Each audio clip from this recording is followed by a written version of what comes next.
There are many flavors of melee build in Fallout New Vegas. Focus on crits and fast attacks, go stealth for that sweet ×4 damage multiplier, use V.A.T.S and special moves combined with high agility, or you could just be the worst.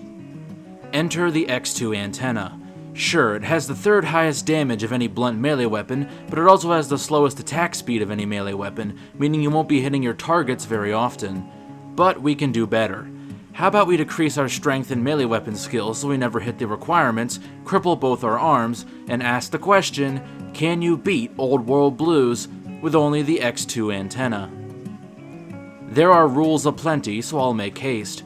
I'm only allowed to damage enemies with the X-2 antenna, I must set strength, agility, and luck to 1, I'm not allowed to put points into melee weapons or unarmed and must decrease both skills to 1, I'm not allowed to use sneak attack criticals or V.A.T.S, I must have both my arms crippled at all times, and the entire run is on very hardcore with no companions. Got all that? Good. Now let's begin. Waking up to a 9mm wide surprise in my brain, I see the doctor who operated on it to save my life. While I appreciate the effort, I think it's too far gone and should be removed entirely. But of course, that's never gonna happen. I name myself Ann Tenor and continue the trend of making my characters look like sleep paralysis demons on cocaine. I tried to make my head look like a fleshy radio antenna so my skull could pick up Mr. New Vegas' buttery smooth voice, hence the mohawk. The doc then asked me to walk over to the vigor tester, but instead of doing that, I meticulously drag all his worldly possessions onto his bed so I can steal them later. It gets kinda boring after a while, so I make my own impromptu soap opera. Let's just say the cram had an affair with the sugar bombs on the doctor's bag and leave it at that. Even though I can tell Doc Mitchell is sick of my shit, he still waits patiently by the vigor tester like the good mole he is. For my stats, I drain strength, agility, and luck per the rules, max out endurance, intelligence, and perception as those are the only useful stats left, and put the rest of my points into charisma. Maybe them bullets done your brain some good. On second thought, maybe I shouldn't have my brain removed. Anyway, while picking my tag skills of speech, science, and repair, I'm actually glad for once the menu blurs out the background, lest I have to gaze upon my face. As for my traits, I go with heavy-handed because I'm going to score as many critical hits as often as I score in real life, and trigger discipline because I thought it might bug out and slow melee weapon speed as well. Despite having 10 intelligence, I did not realize this was a dumb fucking idea. As the doc walks me out, I take everything off his bed, and then set my melee weapons and unarmed skills to 1. I also set my sneak to 1 because what the hell, why not? Then I cripple both my arms, which as you can see makes using any kind of weapon quite cumbersome. I won't be spending much time in the Mojave for now, but I at least want to get some basics out of the way. That is, stealing soda, trading the DLC items I bought with real money for fake money, stealing more piecemeal shit, remembering to use the chemistry set in the doc's house, cracking open the schoolhouse safe, and stealing Victor's weapon repair kit. I then try to obliterate a random bystander using a tumbleweed, but it seems his power is too much for me to comprehend. Touché. On the way to Nipton, I ransack the Falling and Screaming Enthusiast Clubhouse, discover a car with a suitcase and toolbox that I've literally never seen before, discover the Mojave outpost for later, do some sick car parkour, and resurrect this giant scorpion so it can have revenge on the ants that presumably ended its existence. The end result is not nearly as poetic as I assumed it would be. Reloading a save, I head up to Jackrabbit Springs. A lot of people miss this area in the early game, but you can get a weapon repair kit, a stealth boy, and some Hydra for the low price of some radiation exposure. With that detour over with, I attempt to lead both Oliver Swanwick and the Starry-Eyed Kid into a pack of bighorners to be mauled to death. Again, it doesn't go as planned. Did you see that? That crazy bitch just attacked me out of nowhere. Yeah! Who won the lottery? I did! With both my pride and asshole wounded, I agree to be a fearmongerer for Foxboy, loot some Nipton houses for minor goods, and finally come to the crashed satellite. Something about that blue, it resonates with me. Draws me in like I can't resist. Oh fuck. Well, this isn't the first time both my kidneys were sold for drug money.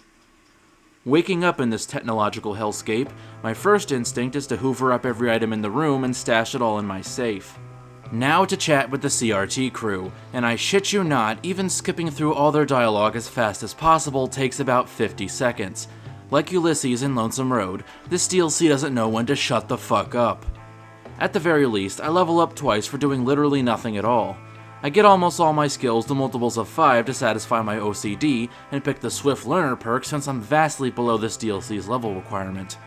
I then put some points into speech, medicine, and science before hoovering up all the items in the think tank just so I can sell it for some medical supplies. Why the think tank would charge me money for supplies critical to ending their existential torment is beyond me. I make a beeline to the X-2 array, which you can see in the distance right away, as that's where my weapon is held. Since I can't attack yet, I use the green pipe as a shortcut, sticking to the side to avoid the frag mines. I then run past all the enemies as fast as possible, and finally pick up the X-2 antenna. Now, the real game can begin. As you can see, it swings pretty damn slowly. What's weird is that I actually thought it would swing a lot slower. You can't win them all, I guess. Either way, not meeting the strength or melee weapon skill requirement and having 2 broken arms isn't doing me any favors. In the middle of swinging my big stick, I level up, getting science to 50 and the comprehension perk, as having access to 20 extra skill points at any time is pretty powerful. I get to test it out on a Robo-Scorpion, and yeah, it's not great, but it at least has enough reach to keep me out of pincer distance. The bonus damage to robots does help, but since the Scorpions have EMP resistance, it's not very noticeable. Against lobotomites, it works markedly better, mostly because they have no armor and get staggered a lot more. That is, until one pulls out a proton axe and decimates me. Hell, even blocking can't save me. Next try, I beat him by keeping my distance and waiting to swing when I'm out of his range. I then go downstairs to check out a little camp before a bunch more lobotomites, skeleton astronauts, and scorpions use me as target practice. Yeah, this DLC is not very forgiving. Next go around, I play it smarter by using an atomic cocktail to give me some energy resistance and clearing out the interior before worrying about the exterior. Since the Protectrons are much more vulnerable to the EMP effect, it isn't so bad. But that's like saying I'd rather cut off one of my toes than my dick. It's still painful, just not as existentially so. It turned out to be the right play as I level up, meaning I'll be just that bit stronger for the ones outside. Keeping a safe distance, constantly moving, and using the Scorpions as shields to block distant fire ends up working quite well, as the shots that graze me inflict barely any damage thanks to my cocktail. It's then just a matter of cleaning up the stragglers and I'm home free.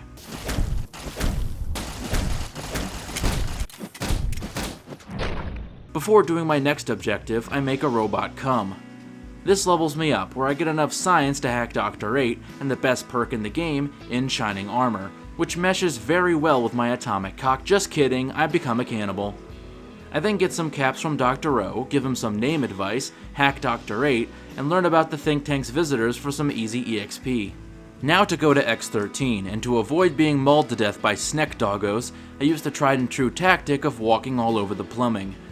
X-13 is quite simple, as once you have the waifu suit, all you have to do is destroy the robobrains and turrets, which don't even fight back in my case, and run through unimpeded. That is, until the place is flooded with deadly robo-scorpions. Thanks to the waifu suit having a higher DT and their relatively slow speed, they aren't too bad to deal with, but it still costs me quite a few healing items. Leveling up, I dump points into science and repair and get the toughness perk, then go right back to bug stomping. Stop that! Lastly is X8, but before that, I stop by Discount Tranquility Lane for Gabe's Bowl, a few useful items, and to kill Super Ego. He's actually quite easy if you just circle around him. So much for battle IQ. The Cyberdogs in X8 pack a punch and are quite fast, but they sort of alternate between moving really slow and attacking, so if you can catch them off guard, they're manageable. I also quite enjoyed this lobotomite who, once I disarmed him, ran all the way down the hall just so he could shoot me with a BB gun. A for effort, I guess? After destroying this turret, my melee animation gets extremely sped up for a moment as I level up. Okay. And then after putting some points into science and speech, my waifu suit gets possessed by Satan. Forever. Okay, I'll go away. And then just beat the devil out of it. This game is seriously like a schizophrenic episode sometimes. A bit more euthanization later, I reach level 10, where I get scienced to 100 in the second rank of toughness. And then I come across Clifford, Gabe, the big red-brained dog. Like with Super Ego, just make him chase his own tail and he goes down like a chump. I won't bore you with more scorpion smashing, just know that I got speech to 75, 100 with meeting people in speech-enhancing clothing, and a valence radii accentuator which makes me look like an angel of death. I then bring Gabe's bowl back to the animal abuser Dr. Burros, seriously PETA, cancel this guy, and make a mad dash over to the Forbidden Zone, where there are surprisingly few Robo-Scorpions outside. Not that I'm complaining, but I distinctly remember there being more. Oh well, that's irrelevant in the face of the ultimate arachnid-based robotical assailant, the X-42 Giant Robo-Scorpion! God, I'm starting to sound like Dr. Mobius now. Luckily, I find my trump card, 3 cans of turbo in a duffel bag. You see, if you try using the circling tactic I used on Gabe in Super Ego, he'll turn around too quickly and slice you in half with his claws. But if you use a dose of turbo, you can get behind him just far enough that it works like a charm. All it takes then is a liberal application of blunt force trauma, and the brain-draining pest is no more. This levels me up, where I get both medicine and repair to 50, and, in celebration of my triumph over machines, pick the robotics expert perk to inflict even more damage to robots on top of the antenna's EMP effect. In comparison to what I just accomplished, Dr. Mobius is barely worth mentioning. He's squishy, I dodged most of his projectiles, and somehow cornered him despite the fact he can levitate. The scorpions that follow his death don't fare much better. As with both ranks of toughness and an atomic cocktail, they inflict barely any damage. Their explosions upon death weaken the surviving ones, so it's more of a boon than a hindrance in this case. I then collect enough mentats to kill a small queso, and sweet-talk my own brain into coming with me willingly. And no, sadly, you cannot drop your own brain and smash it into a thin gray paste, as fun as that would be. Dr. Mobius was a pushover, so it stands to reason the rest of these nerds would be as well. That's mostly the case, although their lasers inflict a decent amount of bodily damage upon me, and Dala's sexually charged comments as I bash her brains in do even more mental damage. With all of them stuffed back into gym lockers where they belong, I level up, putting points into medicine, barter, and survival, and getting the Fight the Power perk, which will be handy down the line. Oh yes, I said down the line. Ann Tenner isn't gonna stop with the big MT. No, she's gonna broadcast her huge pulsing antenna all across the Mojave wasteland, whether it likes it or not. Especially you, Malcolm Holmes. You suck balls. Like in my Lonesome Road video, I'm gonna start the main story from, where else, the start. This is to ensure I don't just rush through everything and to make the challenge feel more complete. To start, I have to fight the most fearsome of foes, empty soda bottles, but since both my arms are crippled and I have no points in guns, my aim would make a stormtrooper jealous. So, I'm forced to use the age-old strategy of cheating like a little pumpkin-eating bitch. I then pick up some cigarette butts and a snow globe before stopping for a quick drink at the bar, when I see an escaped convict threatening the bartender. So, of course, I use my antenna to bash his brains out. Is what I would say if I were boring. No, I intend to help the powder gangers this time, not out of any moral or practical reasons, simply because I feel like it.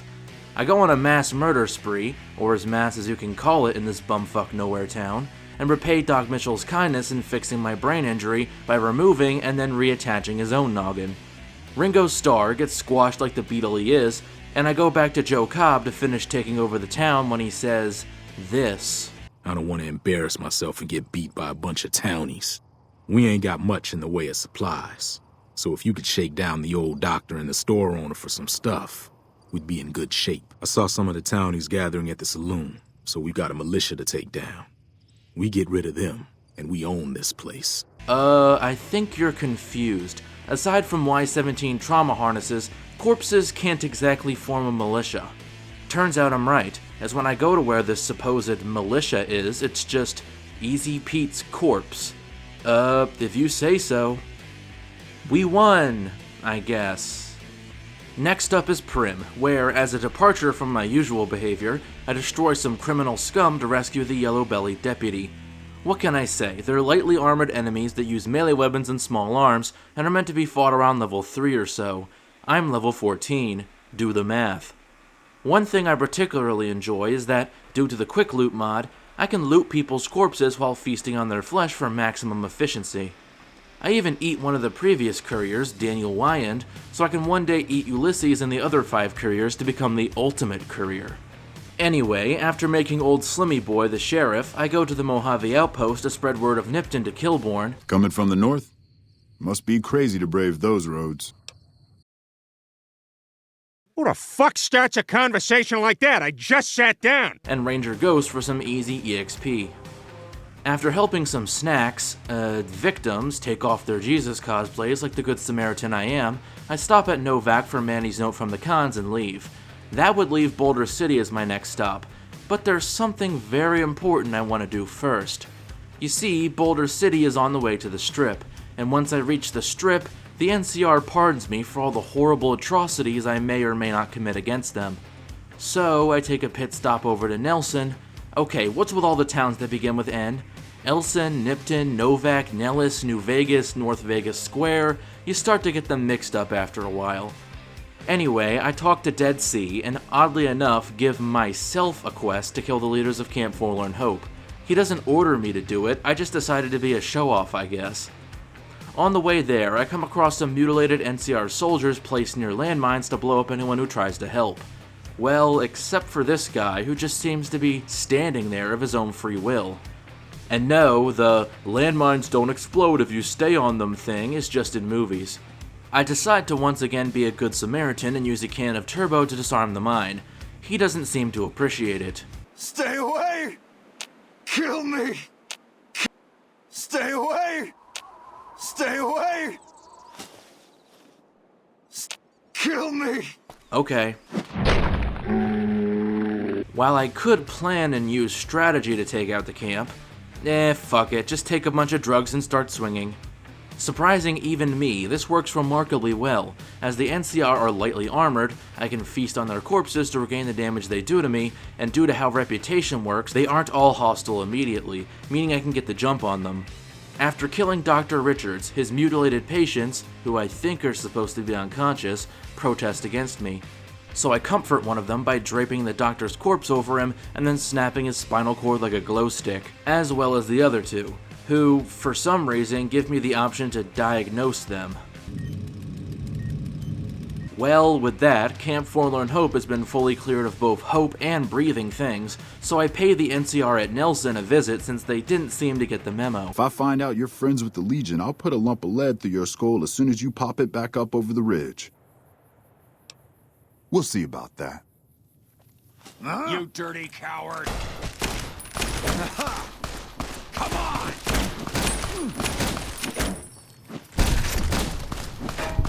No!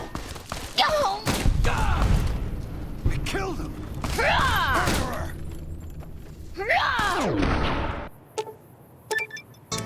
Finally, some good fucking food. Now that I have Dead Sea's piece of shit machete, I cut my way through Ranger Station Delta so I can collect even more dog tags from my fallen foes. Dog tags might not seem so useful right now, but trust me, they'll come in handy. Finally, we're heading to Boulder City, and since the NCR still hasn't gotten the memo, I have to beat it into their dumb, thick, tax-loving skulls. Against a whole firing squad of them, I admittedly almost bite the dust, but a combination of the Great Khans backing me up and knocking the guns out of their hands just barely gets me the victory. Now the Khans are on my side, I have the Living Anatomy perk, and I finally get to see what hostage tastes like. Also, Private Kowalski rejoins his brother in hell, and Ike doesn't get to tap his baseball bat on the bar mat and tell me to get out. Seeing the most Brotherhood scribe to ever scribe and a bunch of NCR fucks at the 188, I continue my mass murder spree as I turn everyone there into roadkill.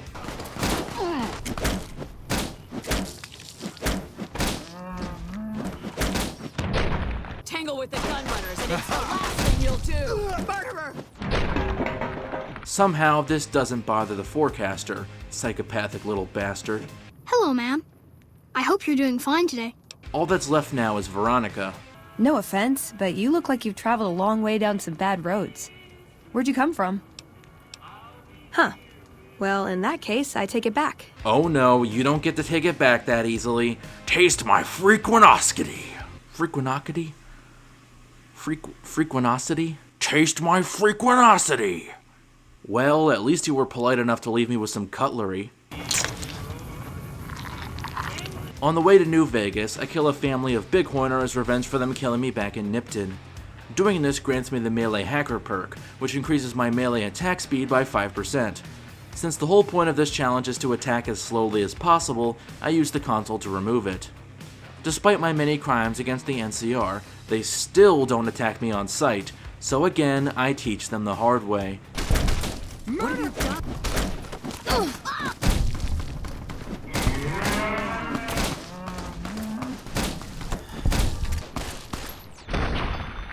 Have to admit, this is getting kinda old.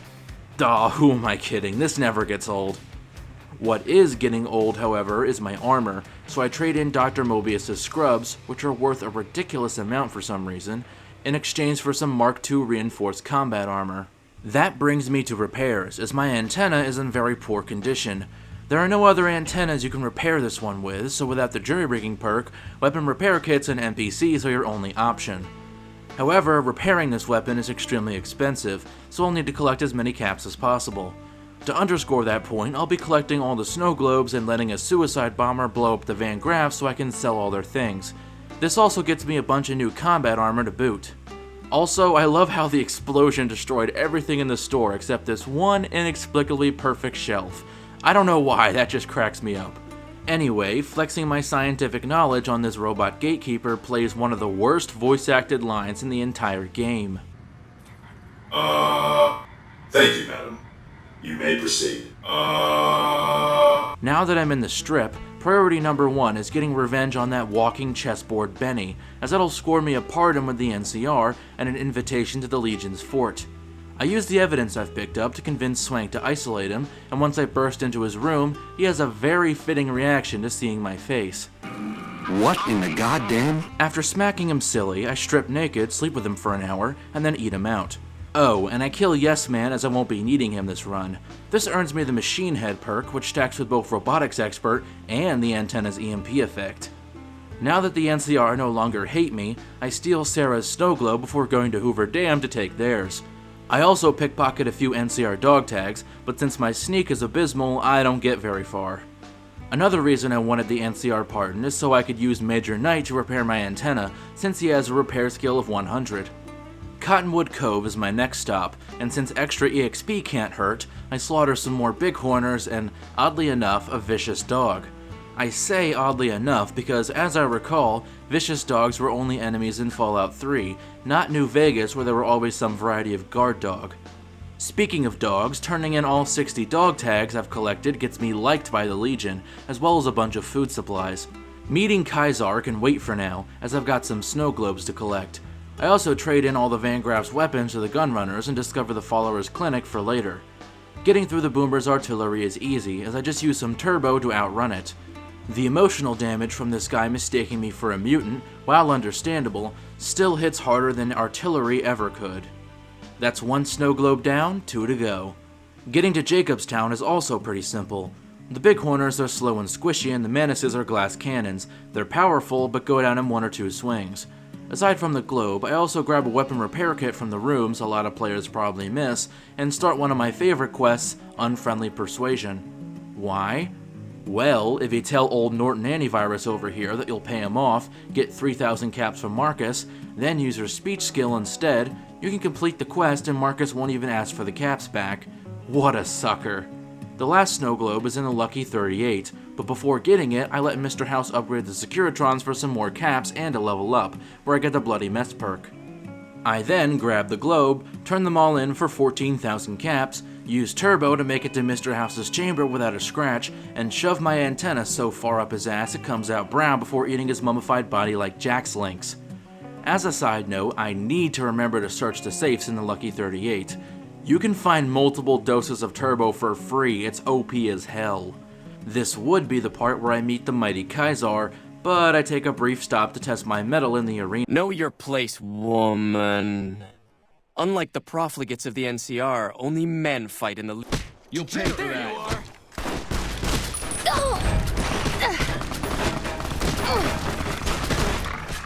Had enough?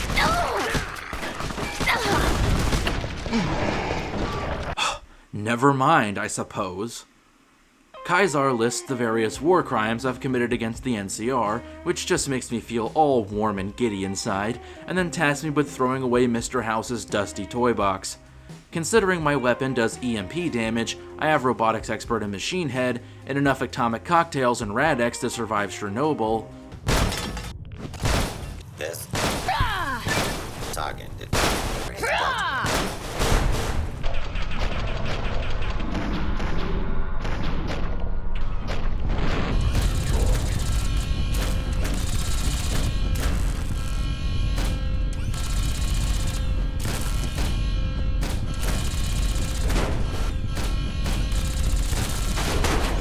Yeah.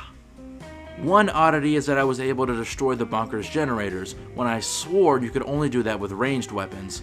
No matter, the deed is done, and Kaisar tasked me with getting the boomers to only be homicidally xenophobic against the right kind of people. Dealing with the boomers is as simple as always. Due to Dr. Klein's glasses giving me 5 repair, I don't even need to waste a magazine when patching up the solar panels. I then find Mr. Cuddles and steal all their combat armor, and use both the bear and my high charisma to impress all the children for some easy reputation. All it takes then is treating the injured boomers and telling Loyal about my green energy initiative to become their idol. Due to my 10 endurance, I can hold my breath long enough to attach the ballast and swim back up unharmed. To be honest, I kinda wish this quest wasn't so piss easy. Traveling to the sniper's nest, I level up, getting medicine to 93. Why did I travel to the sniper's nest? Well, because of the dog tags I turned in, the Legion now offers me a bunch of goodies, including medicine, money, and even a stealth boy. The stuff respawns every 3 days, so I'm basically set on supplies for the rest of the run. Reporting my success with the boomers to Kaisar, he then asked me to recruit a sect of snooty pricks who also happen to be cannibals, before getting a migraine. Wish I could get the poor bastards some Tylenol. But before doing that, I decide to embrace my nature as a courier and go postal on some more NCR troops, who are, let's just say, a little slow on the draw. Damn! Yeah! Damn! Aha! Yeah! Aha! I briefly considered doing the same thing to the Mojave outpost, but upon seeing that veteran rangers are showing up now, I shit my pants and scurry off instead. Next we have Ranger Station Charlie, but it looks like the Legion already beat me to the punch. At least I can inform Ranger Andy of this so he teaches me his special move. Newsflash, I already got my own special move. Here, let me teach it to you. Huh. Odd he doesn't have a dog tag. Oh well, time for more mindless violence. I used the caps from their corpses as well as the ammo I stole from the Van Graffs to afford some more combat armor. Then I get to helping the 2-eyed suit and tie fancy prissy people leaders by defrosting the main course and returning him to his father to avoid suspicion. Also, Hex says this, "Well, I promised you I'd make it worth your while," despite the fact I never said a word to him in my life. Next up is knocking out Carlisle St. Clair for transfer, but on the way I decided to use my excess funds to purchase some implants, making me more charming, tougher, and a bit more like an axolotl. Combine this with the Vault 13 canteen and the radii accentuator, and my passive health regen is pretty solid.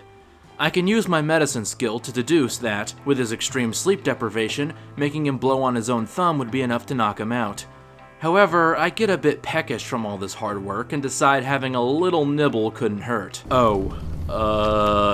Jumping to a timeline where I didn't indulge in my urges, I report my success to Mortimer, wait for the banquet, and he gets stuck in a looping dialogue with no option to recruit him to the Legion. I then look for Marjorie, and she's not there. Thinking the quest glitched out, I go back to Kaisar to report my failure when he asked me to recruit them despite that being my goal in the first place. So I go back to the Ultralux, and for some reason, now Marjorie is back and will accept my invitation. But Mortimer is still stuck in his looping dialogue, and the quest marker still points to him despite having recruited. Okay, let's just move on from this buggy clusterfuck of a quest. My next goal is to wipe out the Brotherhood of Steel. Alright, well, with my weapons bonus against power armor, this should be a piece of cake. Huh. Maybe I need a better strategy. This time, I agree to be stripped nude and collared as they ask me to kill an NCR Ranger, which is something I do in my own time just for fun. His hunting rifle hits pretty hard, but I'm able to knock it out of his hands and follow up with some power attacks that stagger him, earning me a victory. I also smash his radio just for good measure. As for killing the Brotherhood, since I have a science skill of 100, hacking their turrets to fire on them is no big deal, even though Ramos is already using the computer while I'm hacking it. I guess I just have really dexterous fingers. The turrets wipe out a majority of the Brotherhood, including the Elder, as I didn't even let him walk back to his fancy desk, so the rest are comparatively slim pickings.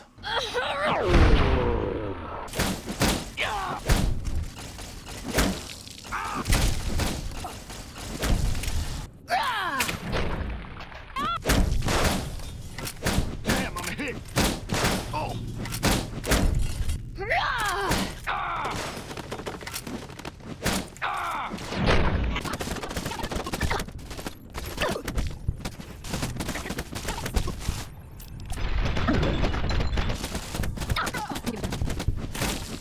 Leveling up, I get medicine to 100 and repair to 70, and, in a stroke of genius, get the eye for an eye perk.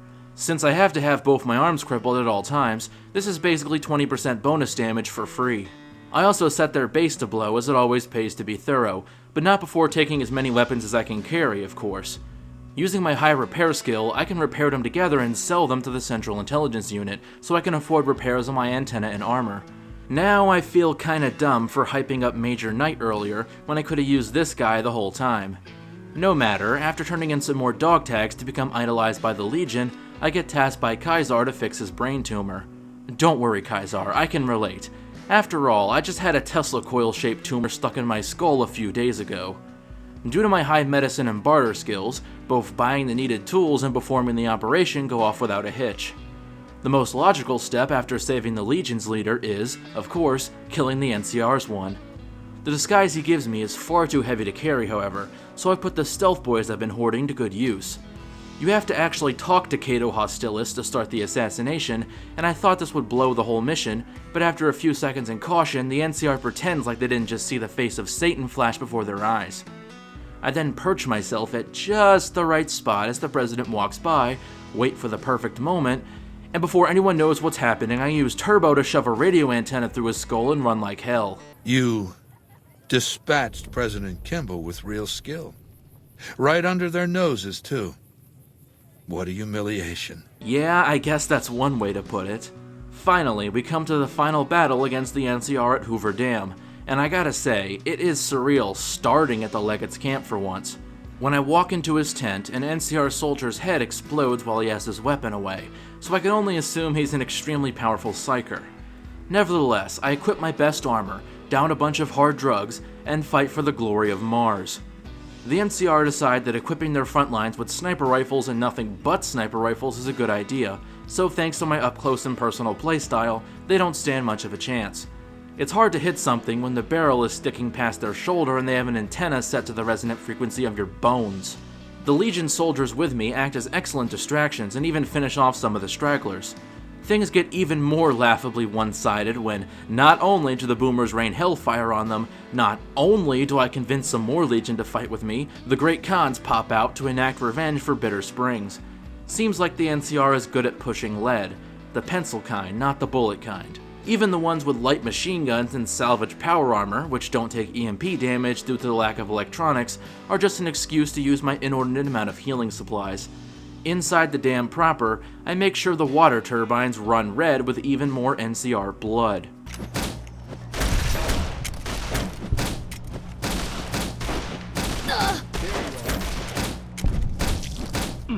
No! We then enter General Oliver, who is the reason I got my speech to 75. It was the last resort if I was unable to beat his forces, as I remember this part being pretty tricky back in my neckbeard video. As it turns out, it wasn't at all necessary. Sure, the NCR Rangers with anti-material rifles can delete me in 2 shots, but as long as you run behind cover right as they're about to shoot, they have a real hard time hitting you. The real threat was all the traps strewn about. Bear traps, mine clusters, bottle cap mines, grenade bouquets, they didn't mess around. Still, if you just run past and cross your fingers, you can trigger most of them while taking minimal damage. Each veteran ranger you kill also drops 9 super stimpaks and 2 medics, which is complete overkill. At this point in the run, my best strategy becomes swinging non-stop and popping stimpaks like candy. I do use some turbo once in a while to mix it up though.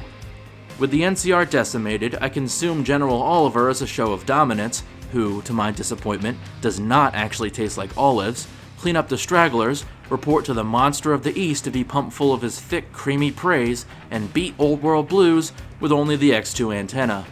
And the rest of the game too, I guess. Thanks for watching, and if you enjoyed the video, like and subscribe to not miss similar content in the future. If you didn't enjoy the video, dislike and give constructive criticism so I can improve. Leave your ideas for new videos in the comments. I do read them and put them at the end of each video. You can also support my Patreon or become a channel member to get shouted out and make your video suggestions more likely to become reality. Check me out on Discord or Reddit using the links in the description, or check out my second channel, The Loophole, where I post everything that doesn't fit here. This is Causal Loop signing off. Peace.